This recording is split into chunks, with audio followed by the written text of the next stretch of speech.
Hello, hello, hello, everyone. So, the husband came home with a whole lot of meat today. I've got a pot of hamburger, and I have this 8 pounds. So, one of those roasts we're going to turn into roast beef hash. So what I'm going to do first is brown it really quickly. So I have this pan getting hot. Add a smidge of oil. And I'm going to just par cook it for about an hour in the oven like you would a pot roast. So we're going to brown it off, give it some color.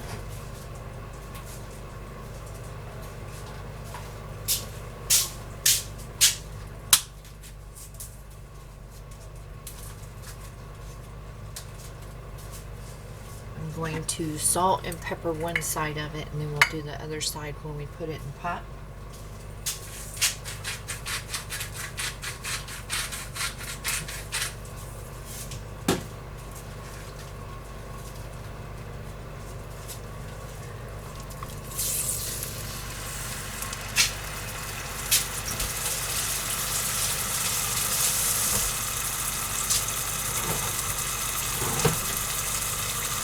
I feel sneeze coming on.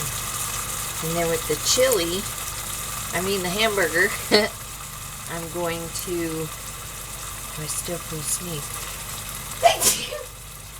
Excuse me. Drain the fat off of it and put some in the freezer for my dog's food. And then the rest I'm going to turn into chili and can it because I do not have the freezer space for all this meat. So that's why we're making some roast beef hash, chili, and then we're going to do some stew, have some for dinner, and can the rest. And I hope I'm talking loud enough this time. I do know that you couldn't hear me in the pot pie video, and I lost about 10 subscribers on that video. So, I'm trying to talk louder. I'm not a loud person. Even if I get mad, I have to get super duper mad to be a screamer.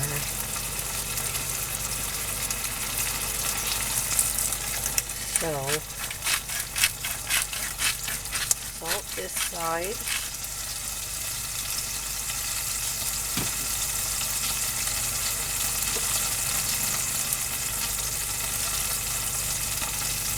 Pepper. And I'm going to do the roast beef hash like I did the Copycat corned beef hash. I'm going to do the Copycat roast beef hash. Have you ever had the canned roast beef hash? It's like the corned beef only with beef.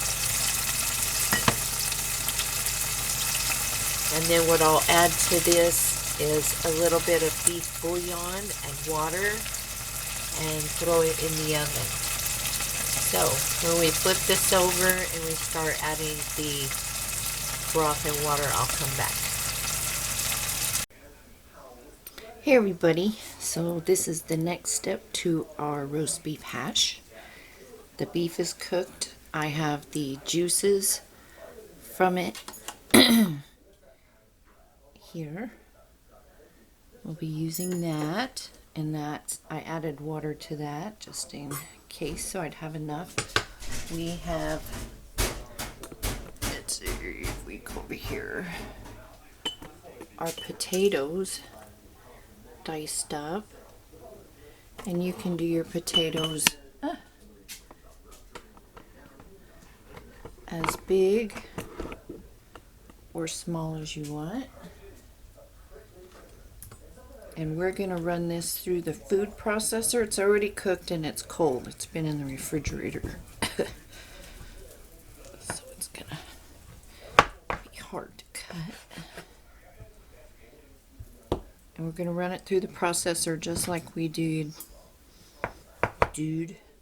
the corned beef hash.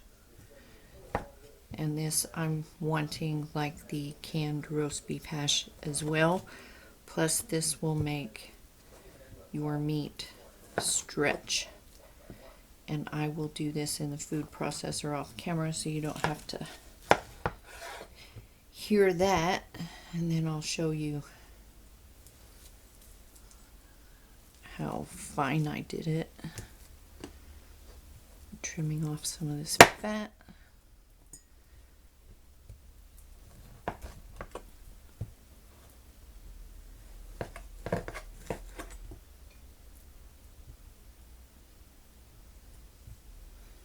You don't want to have a lot of grease in your jars. It won't be completely fat free, of course, but get as much as we can. So I'm going to cut this up into small pieces, trim the fat off, and then run it through the food processor, and then we'll be back.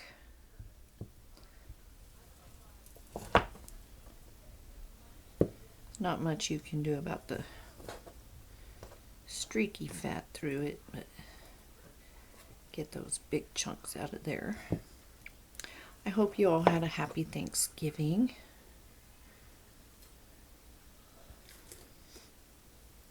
As best you could. This year was different for everybody, I guess. I guess a lot of people traveled.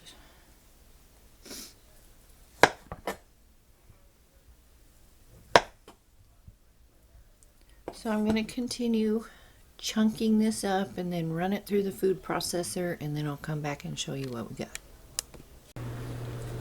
Okay, this is the grind that I did. And we're going to add it to our potatoes. Ooh. See if I have a big enough bowl.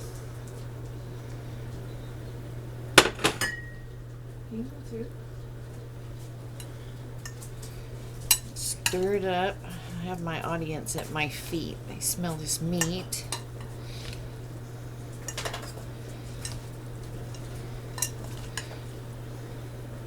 Except for Rocky. She's probably in the backyard tearing up paper towels or something. Never mind, I take that back. She's right here. My husband just pointed at the floor. Right there. And you can do a potato meat ratio to your desired consistency. And I'm going to do a video on just meat times and the different applications and what the times would be. Now this obviously is regular meat times. I'll be doing pints because I find that feeds my husband and I a meal. Have it with eggs or whatever you like. You could fry it up and add carrots. I wouldn't can it with carrots. You could can it with onions. If you wanted to add onion to this, you could do that. See, now ideally I would have more potato, but this is what we're doing today. This is what I got. I didn't want to use all of my potatoes up. I might need them for something.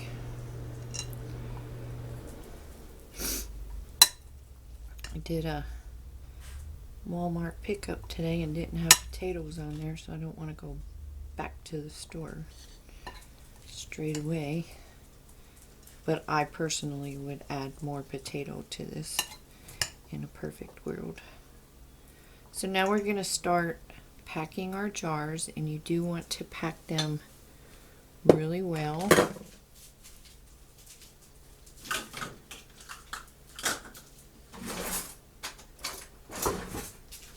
Get my funnel.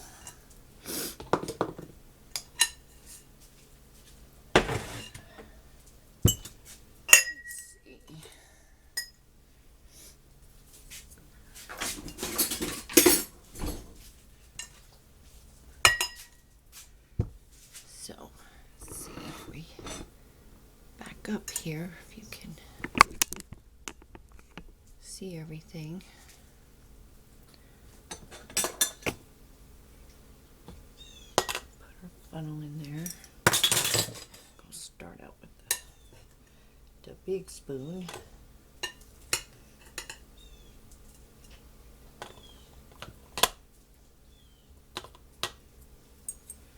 You want to pack this down.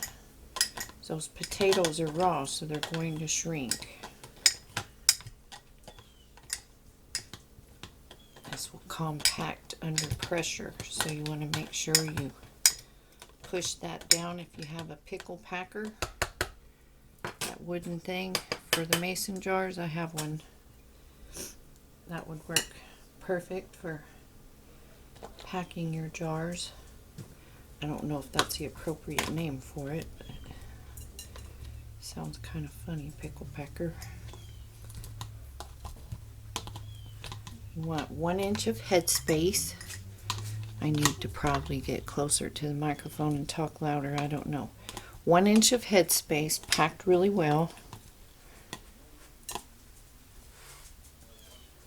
little bit more.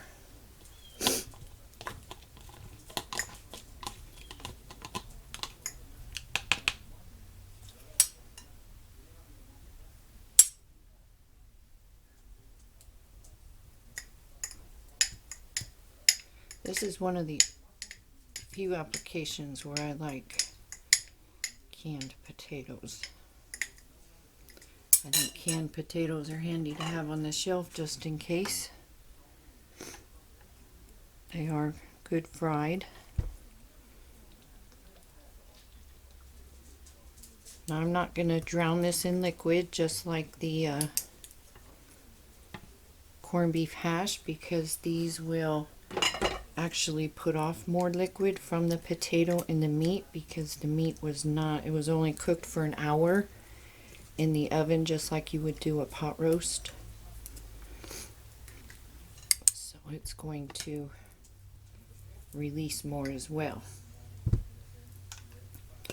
And just keep packing your jars. Woo. Don't break anything, knock anything over. That's why I do not like using a bowl. My dogs just rushed to my feet with that. They're going to clean up after me. Because if you do knock things around, I just think it would be more of a disaster if you have a glass bowl or plate underneath. But whatever you like to do, whatever works best for you.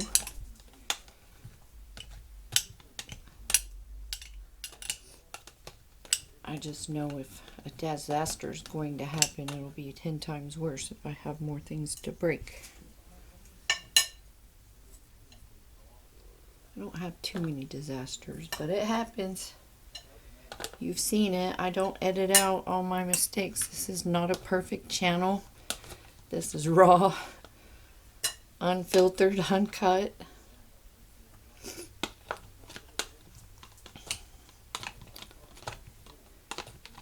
Thought about doing some live canning streams, but nobody really talks on my channel, so didn't figure that would go over very well. I get questions here and there, but that's about it.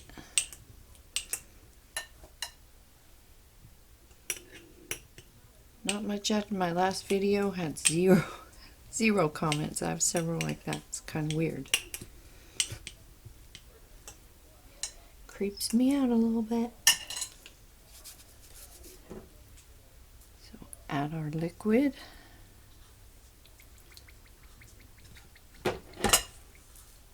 Poke it down. And we're going to get some vinegar.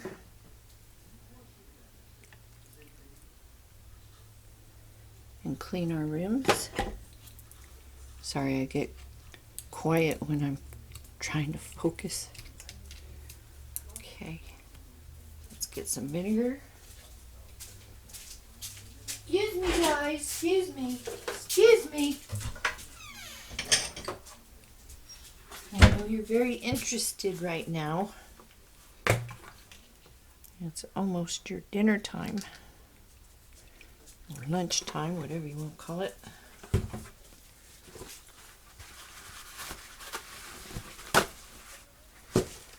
Get a paper towel. Vinegar is the best thing to remove grease from your rims. You always want to wipe off your rims no matter what you're canning.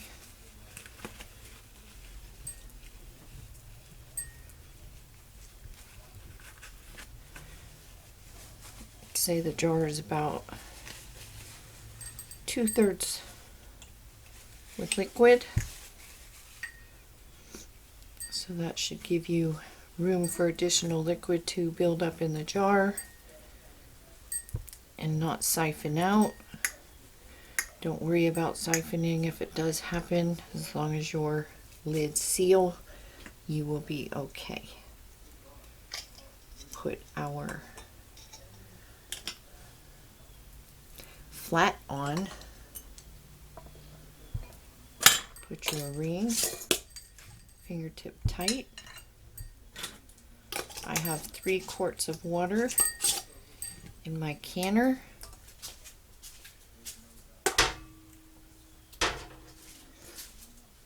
And I'm going to keep doing this, and I'll come back and show you the canner when it's loaded. Okay guys, we got 7 pints, and that's how much is left, about a tablespoon. So I'm happy about that. Got it all in. Probably could have crammed it in one of these other jars. So we've got 7 pints. And get the lid. And this really stretches your meat, everybody. Like if you want to do corned beef hash, you're going to get so much more out of your corned beef hash or your corned beef roast. The same with this, you know, and the more potato you add, the further it's going to go. So it's really a economical way to put some good stuff on the shelf and stretch it, like really feed everybody for a while. So what we have over here is a V on the handle and a V on the lid. You want to match those up, lock it. I have 3 quarts of water. This is a Presto. This will pop up, steam will come out of here. Everything went in here cold too, because everything was cold. That meat was cold and that broth was cold. So turn up your heat. When this vents, steam for 10 minutes. Put your weight on it. When the weight starts to come to a very soft jiggle, you don't want it doing the polka dance or something. You just want to smooth like Fred Astaire across the floor. So put your jiggler on there. When it starts to move, set your timer. Pints are 75 minutes, quarts are 90. So when this is coming out, we'll come back and see what we got. Okay, it's ready. You want to take this off away from your face. Don't want to burn your face off.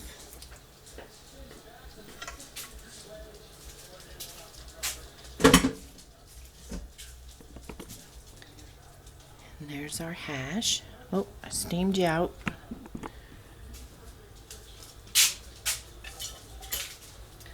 I'm getting ready to work on turkey leftovers. I should have my dish towel.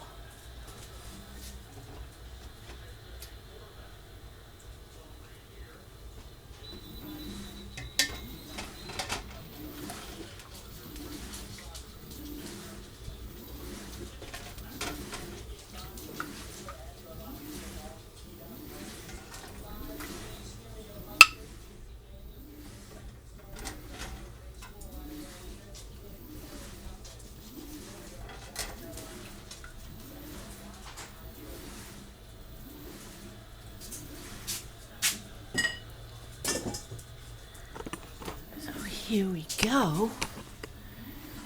There's our roast beef hash. Looks good. Can't wait to try it. And you guys, if you find stew meat, rump roast, marked down roast beef of any kind, go ahead and grab it and you can make this with that. It doesn't have to be a chuck roast. So I know a lot of people are struggling these days. This is cheap. Get a bag of potatoes, mark down beef, and can it up. And like I said, the more potato you have, the more you can stretch the meat. I mean, mine could have really used more potato. So give it a try. Let me know what you think. And I think that's what I was wanting to tell you. So yeah, if you see stew meat or anything like that marked down at the grocery store, you can use that. Do it the same way you would a pot roast. Sear it off, cook it for about 45 minutes or so. Save the broth, dilute it with some water. You know, season your meat like you like it. You can add onion, whatever you like, you know, to your jars. And yeah, give it a try. It's different than corned beef hash, but it's still good. And if you have any questions, post them down below. Like, comment, subscribe, and I will see you all in the next video. Take care, be safe, stay healthy.